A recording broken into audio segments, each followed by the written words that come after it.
أعوذ بالله من الشيطان الرجيم. بسم الله الرحمن الرحيم. وبدا لهم سيئات ما عملوا وحاق بهم ما كانوا به يستهزئون. وقيل اليوم ننساكم كما نسيتم لقاء يومكم هذا ومأواكم النار وما لكم من ناصرين. ذلكم بأنكم اتخذتم آيات الله هزوا وغرتكم الحياة الدنيا فاليوم لا يخرجون منها ولا هم يستعتبون. فلله الحمد رب السماوات ورب الأرض رب العالمين. وله الكبرياء في السماوات والأرض وهو العزيز الحكيم. بسم الله الرحمن الرحيم. حميم. تنزيل الكتاب من الله العزيز الحكيم. ما خلقنا السماوات والأرض وما بينهما إلا بالحق وأجل مسمى. والذين كفروا عما أنذروا معرضون. قل أرأيتم ما تدعون من دون الله أروني ماذا خلقوا من الأرض أم لهم شرك في السماوات ائتوني بكتاب من قبل هذا أو أثارة من علم إن كنتم صادقين. ومن أضل ممن يدعو من دون الله من لا يستجيب له إلى يوم القيامة وهم عن دعائهم غافلون. وإذا هشر الناس كانوا لهم أعداء وكانوا بعبادتهم كافرين. وإذا تتلى عليهم آياتنا بينات قال الذين كفروا للحق لما جاءهم هذا سحر مبين. أم يقولون افتراه قل إن افتريته فلا تملكون لي من الله شيئا هو أعلم بما تفيضون فيه كفى به شهيدا بيني وبينكم وهو الغفور الرحيم. قل ما كنت بدعا من الرسل وما أدري ما يفعل بي ولا بكم إن أتبع إلا ما يوحى إلي وما أنا إلا نذير مبين. قل أرأيتم إن كان من عند الله وكفرتم به وشهد شاهد من بني إسرائيل على مثله فآمن واستكبرتم إن الله لا يهدي القوم الظالمين. وقال الذين كفروا للذين آمنوا لو كان خيرا ما سبقونا إليه وإذ لم يهتدوا به فسيقولون هذا إفك قديم. ومن قبله كتاب موسى إماما ورحمة وهذا كتاب مصدق لسانا عربيا لينذر الذين ظلموا وبشرى للمحسنين. إن الذين قالوا ربنا الله ثم استقاموا فلا خوف عليهم ولا هم يحزنون أولئك أصحاب الجنة خالدين فيها جزاء بما كانوا يعملون. ووصينا الإنسان بوالديه إحسانا حملته أمه كرها ووضعته كرها وحمله وفصاله 30 شهرا حتى إذا بلغ أشده وبلغ 40 سنة قال رب أوزعني أن أشكر نعمتك التي أنعمت علي وعلى والدي وأن أعمل صالحا ترضاه وأصلح لي في ذريتي إني تبت إليك وإني من المسلمين. أولئك الذين نتقبل عنهم أحسن ما عملوا ونتجاوز عن سيئاتهم في أصحاب الجنة وعد الصدق الذي كانوا يوعدون والذي قال لوالديه أف لكما أتعدانني أن أخرج وقد خلت القرون من قبلي وهما يستغيثان الله ويلك آمن إن وعد الله حق فيقول ما هذا إلا أساطير الأولين أولئك الذين حق عليهم القول في قد خلت من قبلهم من الجن والإنس إنهم كانوا خاسرين ولكل درجات مما عملوا وليوفيهم أعمالهم وهم لا يظلمون ويوم يعرض الذين كفروا على النار أذهبتم طيباتكم في حياتكم الدنيا واستمتعتم بها فاليوم تجزون عذاب الهون بما كنتم تستكبرون في الأرض بغير الحق وبما كنتم تفسقون واذكر أخا عاد إذ أنذر قومه بالأحقاف وقد خلت النذر من بين يديه ومن خلفه ألا تعبدوا إلا الله إني أخاف عليكم عذاب يوم عظيم قالوا أجئتنا لتأفكنا عن آلهتنا فأتنا بما تعدنا إن كنت من الصادقين قال إنما العلم عند الله وأبلغكم ما أرسلت به ولكني أراكم قوما تجهلون فلما رأوه عارضا مستقبل أوديتهم قالوا هذا عارض ممطرنا بل هو ما استعجلتم به ريح فيها عذاب أليم تدمر كل شيء بأمر ربها فأصبحوا لا يرى إلا مساكنهم كذلك نجزي القوم المجرمين ولقد مكناهم في ماء مكناكم فيه وجعلنا لهم سمعا وأبصارا وأفئدة فما أغنى عنهم سمعهم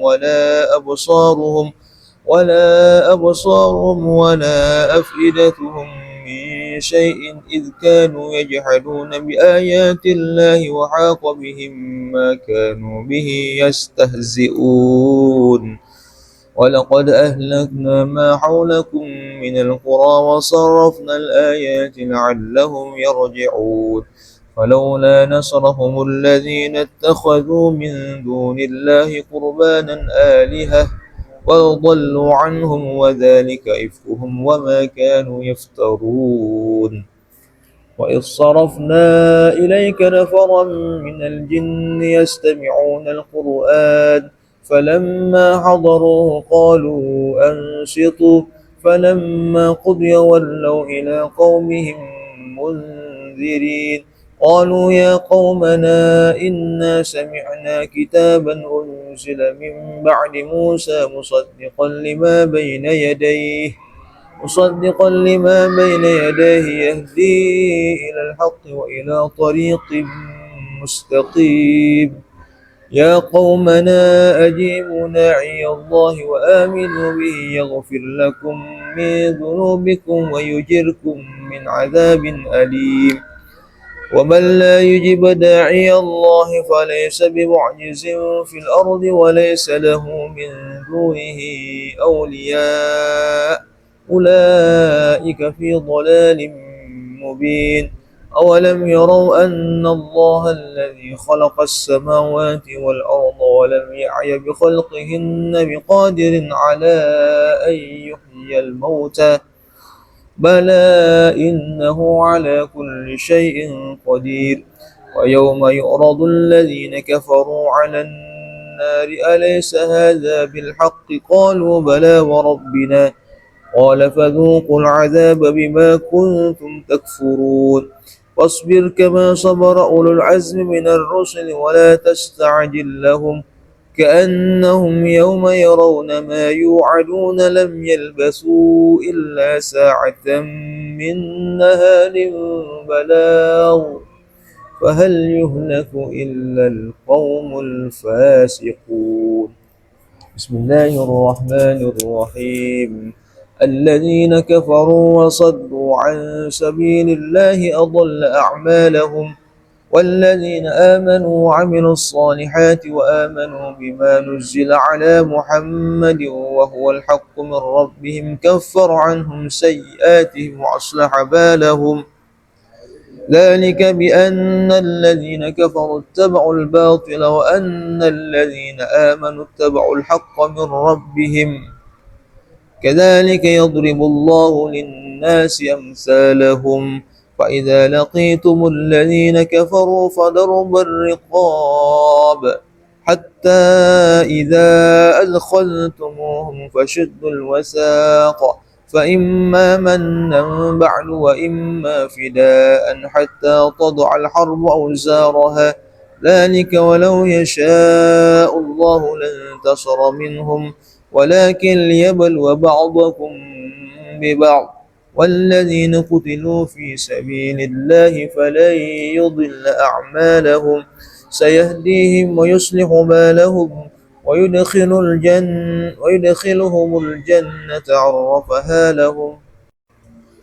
ويدخلهم الجنة عرفها لهم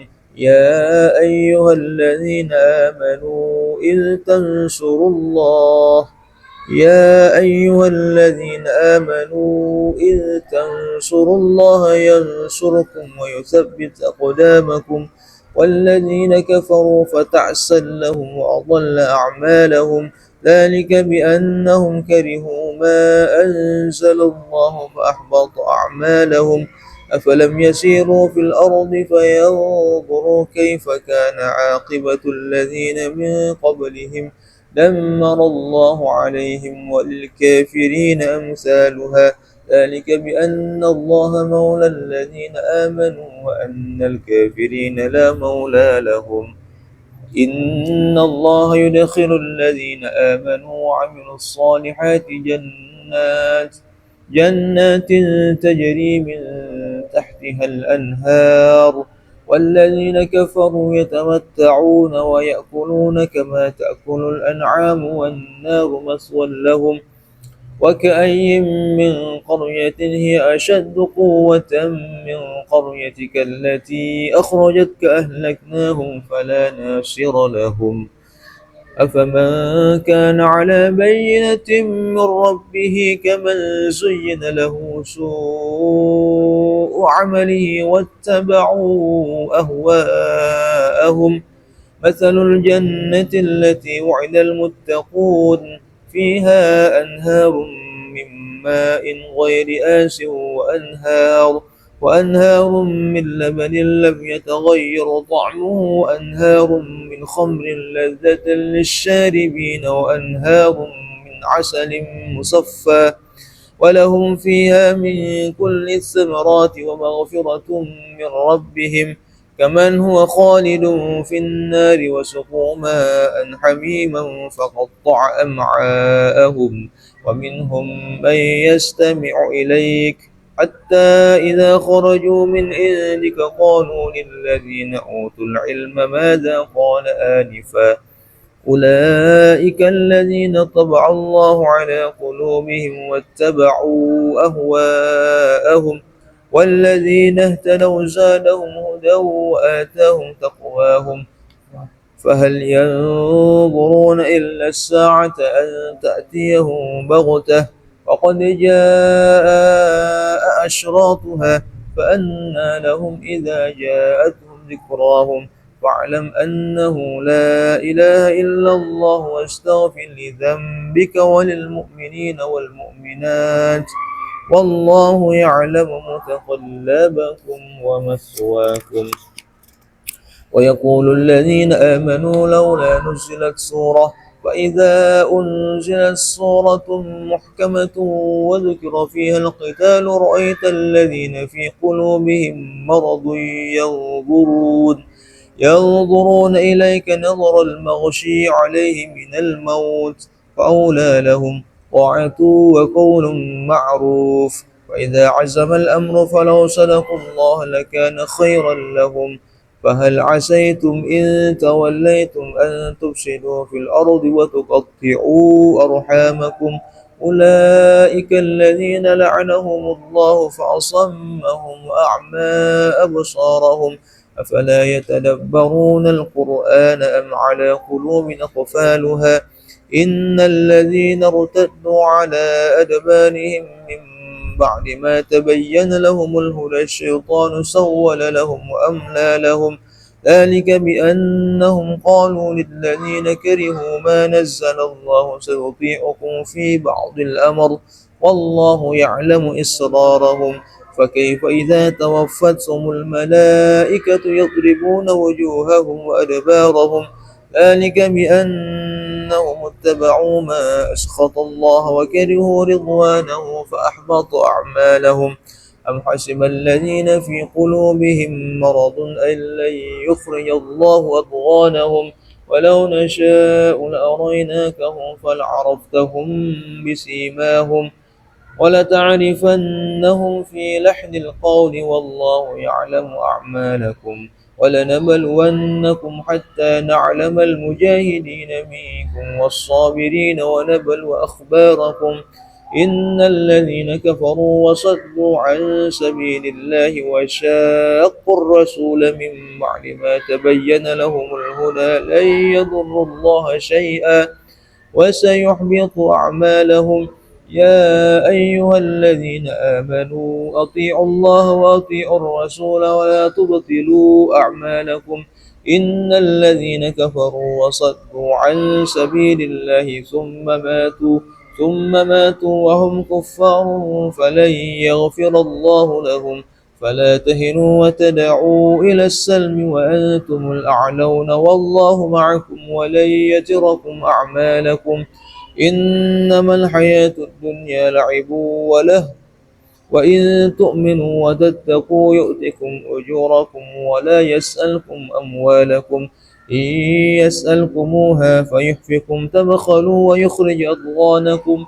ها أنتم هؤلاء تدعون لتنفقوا في سبيل الله فمنكم من يبخل ومن يبخل فإنما يبخل عن نفسه والله الغني وأنتم الفقراء وإن تتولوا يستبدل قوما غيركم ثم لا يكونوا أمثالكم بسم الله الرحمن الرحيم إنا فتحنا لك فتحا مبينا يغفر لك الله ما تقدم من ذنبك وما تأخر ويتم نعمته عليك ويهديك صراطا مستقيما وينصرك الله نصرا عزيزا هو الذي أنزل السكينة في قلوب المؤمنين ليزدادوا إيمانا مع إيمانهم ولله جنود السماوات والأرض وكان الله عليما حكيما يدخل المؤمنين والمؤمنات جنات تجري من تحتها الأنهار خالدين فيها ويكفر عنهم سيئاتهم وكان ذلك عند الله فوزا عظيما ويعذب المنافقين والمنافقات والمشركين والمشركات الظانين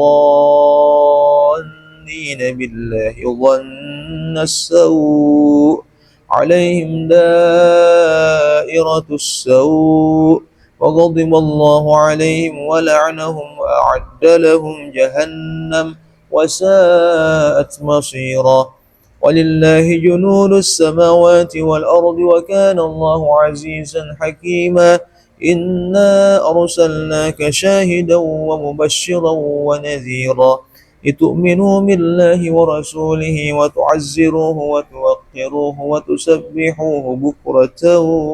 وأصيلا إن الذين يبايعونك إنما يبايعون الله يد الله فوق أيديهم فمن نكث فإنما ينكث ينقص على نفسه، ومن أوفى بما عاهد عليه الله فسيؤتيه أجرا عظيما. سيقول لك المخلفون من الأعراب شغلتنا أموالنا وأهلنا فاستغفر لنا، يقولون بألسنتهم ما ليس في قلوبهم. قل فمن يملك لكم من الله شيئا إن أراد بكم ضرا أو أراد بكم نفعا، بل كان الله بما تعملون خبيرا. بل ظننتم أن لن ينقلب الرسول والمؤمنون إلى أهليهم أبدا وزين ذلك في قلوبكم وظننتم ظن السوء وكنتم قوما بورا. ومن لم يؤمن بالله ورسوله فإنا أعتدنا للكافرين سعيرا. ولله ملك السماوات والأرض، يغفر لمن يشاء ويعذب من يشاء، وكان الله غفورا رحيما. سيقول المخلفون إذا انطلقتم إلى مغانم لتأخذوها ذرونا نتبعكم، يريدون أن يبدلوا كلام الله. قل لن تتبعونا كذلكم قال الله من قبل، فسيقولون بل تحسدوننا، بل كانوا لا يفقهون إلا قليلا. قل للمخلفين من الأعراب ستدعون إلى قوم أولي بأس شديد تقاتلونهم أو يسلمون، فإن تطيعوا يؤتكم الله أجرا حسنا، وإن تتولوا كما توليتم من قبل يعذبكم عذابا أليما. ليس على الأعمى حرج ولا على الأعرج حرج ولا على المريض حرج، ومن يطع الله ورسوله يدخله جنات تجري من تحتها الأنهار، ومن يتولى يعذبه عذابا أليما. لقد رضي الله عن المؤمنين إذ يبايعونك تحت الشجرة فعلم ما في قلوبهم فأنزل السكينة عليهم وأثابهم فتحا قريبا ومغانم كثيرة يأخذونها، وكان الله عزيزا حكيما. وعدكم الله مغانم كثيرة تأخذونها فعجل لكم هذه وكف أيدي الناس عنكم ولتكون آية للمؤمنين ويهديكم صراطا مستقيما. وأخرى لم تقدروا عليها قد أحاط الله بها، وكان الله على كل شيء قديرا. ولو قاتلكم الذين كفروا لولوا الأدبار ثم لا يجدون وليا ولا نصيرا. سنة الله التي قد خلت من قبل، ولن تجد لسنة الله تبديلا. وهو الذي كف أيديهم عنكم وأيديكم عنهم ببطن مكة من بعد أن أظفركم عليهم، وكان الله بما تعملون بصيرا. هم الذين كفروا وصدوكم عن المسجد الحرام والهدي معكوفا أن يبلغ محله، ولولا رجال مؤمنون ونساء مؤمنات لم تعلموهم أن تطؤوهم فتصيبكم منهم معرة بغير علم، ليدخل الله في رحمته من يشاء. لو تزيلوا لعذبنا الذين كفروا منهم عذابا أليما. إذ جعل الذين كفروا في قلوبهم الحمية حمية الجاهلية فأنزل الله سكينته على رسوله وعلى المؤمنين وألزمهم كلمة التقوى وكانوا أحق بها وأهلها، وكان الله بكل شيء عليما. لقد صدق الله رسوله الرؤيا بالحق، لتدخلن المسجد الحرام إن شاء الله آمنين محلقين رؤوسكم ومقصرين لا تخافون، فعلم ما لم تعلموا فجعل من دون ذلك فتحا قريبا. هو الذي أرسل رسوله بالهدى ودين الحق ليظهره على الدين كله وكفى بالله شهيدا. محمد رسول الله والذين معه أشداء على الكفار رحماء بينهم تراهم ركعا سجدا يبتغون فضلا من الله ورضوانا سيماهم في وجوههم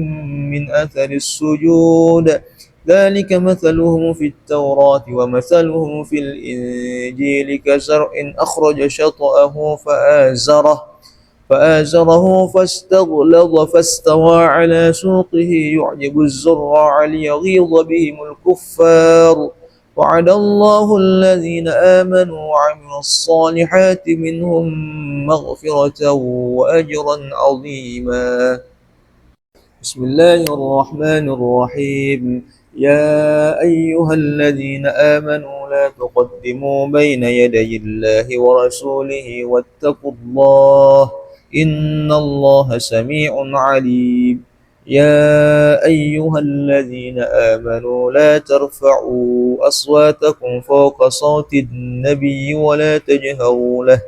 ولا تجهروا له بالقول كجهر بعضكم لبعض أن تحبط أعمالكم وأنتم لا تشعرون. إن الذين يغضون أصواتهم عند رسول الله أولئك الذين امتحن الله قلوبهم للتقوى لهم مغفرة وأجر عظيم. إن الذين ينادونك من وراء الحجرات أكثرهم لا يعقلون ولو أنهم صبروا حتى تخرج إليهم لكان خيرا لهم والله غفور رحيم. يا أيها الذين آمنوا إن جاءكم فاسق بنبأ فتبينوا أن تصيبوا قوما بجهالة فتصبحوا على ما فعلتم نادمين. واعلموا أن فيكم رسول الله لو يطيعكم في كثير من الأمر لعنتم ولكن الله حبب إليكم الإيمان وزينه في قلوبكم وكره إليكم الكفر والفسوق والعصيان أولئك هم الراشدون فضلا من الله ونعمة والله عليم حكيم. وإن طائفتان من المؤمنين اقتتلوا فأصلحوا بينهما فإن بغت إحداهما على الأخرى فقاتلوا التي تبغي حتى تفيء إلى أمر الله فإن فاءت فأصلحوا بينهما بالعدل واقسطوا إن الله يحب المقسطين. إنما المؤمنون إخوة فأصلحوا بين أخويكم واتقوا الله لعلكم ترحمون. يا أيها الذين آمنوا لا يسخر قوم من قوم عسى أن يكونوا خيرا منهم ولا نساء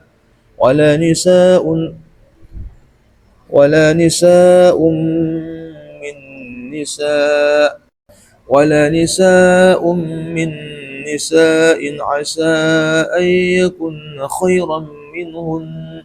ولا تلمزوا أنفسكم ولا تنابزوا بالألقاب بئس الاسم الفسوق بعد الإيمان ومن لم يتب فأولئك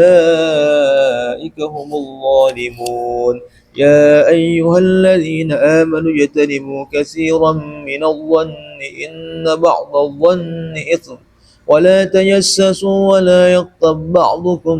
بعضا أيحب أحدكم أن يأكل لحم أخيه ميتا فكرهتموه واتقوا الله إن الله تواب رحيم. يا أيها الناس إنا خلقناكم من ذكر وأنثى وجعلناكم شعوبا وقبائل لتعارفوا إن أكرمكم عند الله أتقاكم إن الله عليم خبير. قالت الأعراب آمنا قل لم تؤمنوا ولكن قولوا أسلمنا ولما يدخل الإيمان في قلوبكم وإن تطيعوا الله ورسوله لا يلتكم من أعمالكم شيئا إن الله غفور رحيم. إنما المؤمنون الذين آمنوا بالله ورسوله ثم لم يرتابوا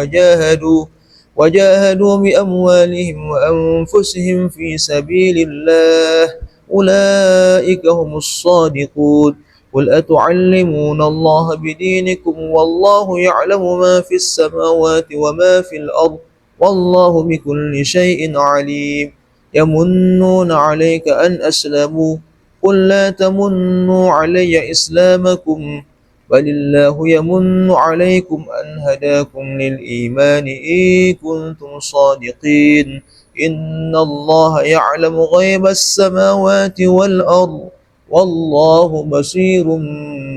بما تعملون. بسم الله الرحمن الرحيم. قاف والقرآن المجيد بل عجبوا أن جاءهم منذر منهم فقال الكافرون هذا شيء عجيب أإذا متنا وكنا ترابا ذلك رجع بعيد قد علمنا ما تنقص الأرض منهم وعندنا كتاب حفيظ بل كذبوا بالحق لما جاءهم فهم في أمر مريج أفلم ينظروا إلى السماء فوقهم كيف بنيناها وزيناها وما لها من فروج والأرض مددناها وألقينا فيها رواسي وأنبتنا فيها من كل زوج بهيج تبصرة وذكرى لكل عبد منيب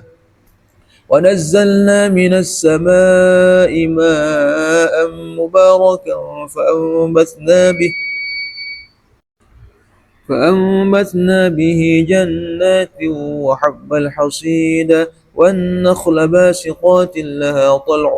نضيد رزقا للعباد وأحيينا به بلدة ميتا كذلك الخروج كذبت قبلهم قوم نوح وأصحاب الرس وثمود وعاد وفرعون وإخوان لوط وأصحاب الأيكة وقوم تبع كل كذب الرسل فحق وعيد أفعينا بالحق الأول بل هم في لبس من خلق جديد. ولقد خلقنا الإنسان ونعلم ما توسوس به نفسه ونحن أقرب إليه من حبل الوريد إذ يتلقى المتلقيان عن اليمين وعن الشمال قعيد ما يلفظ من قول إلا لديه رقيب عتيد وجاءت سكرة الموت بالحق ذلك ما كنت منه تحيد ونفخ في الصور ذلك يوم الوعيد وجاءت كل نفس معها سائق وشهيد لقد كنت في غفلة من هذا فكشفنا عنك غطاءك فبصرك اليوم حديد وقال قرينه هذا ما لدي عتيد ألقيا في جهنم كل كفار عنيد مناع للخير معتد مريب الذي جعل مع الله إلها آخر فألقياه في العذاب الشديد قال قرينه ربنا ما أطغيته ولكن كان في ضلال بعيد قال لا تختصموا لدي وقد قدمت إليكم بالوعيد ما يبدل القول لدي وما أنا بظلام للعبيد يوم نقول لجهنم هل امتلأت وتقول هل من مزيد وأزلفت الجنة للمتقين غير بعيد هذا ما توعدون لكل أواب حفيظ من خشي الرحمن بالغيب وجاء بقلب منيبا ادخلوها بسلام ذلك يوم الخلود لهم ما يشاءون فيها ولدينا مزيد وكم أهلكنا قبلهم من قرن هم أشد منه بطشا فنقبوا في البلاد هل من محيص إن في ذلك لذكرى لمن كان له قلب أو ألقى السمع وهو شهيد ولقد خلقنا السماوات والأرض وما بينهما في 6 أيام وما مسنا من لغوب واصبر على ما يقولون وسبح بحمد ربك قبل طلوع الشمس وقبل الغروب ومن الليل فسبحه وأدبار السجود واستمع يوم ينادي المناد من مكان قريب يوم يسمعون الصيحة بالحق ذلك يوم الخروج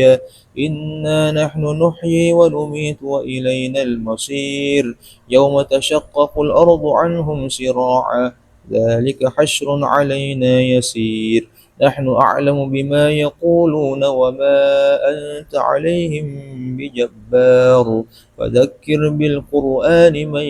يخاف وعيد بسم الله الرحمن الرحيم والذاريات ذروا والحاملات وقرا والجاريات يسرا والمقسمات أمرا إنما توعدون لصادق وإن الدين لواقع والسماء ذات الحبك إنكم لفي قول مختلف يؤفك عنه من أفك قتل الخراصون الذين هم في غمرة ساهون يسألون أيان يوم الدين يوم هم على النار يفتنون ذوقوا فتنتكم هذا الذي كنتم به تستعجلون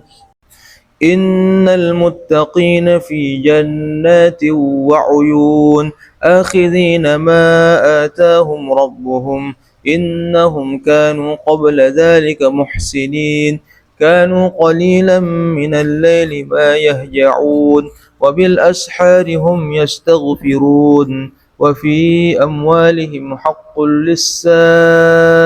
والمحروم وفي الأرض آيات للموقنين وفي أنفسكم أفلا تبصرون وفي السماء رزقكم وما توعدون فورب السماء والأرض إنه لحق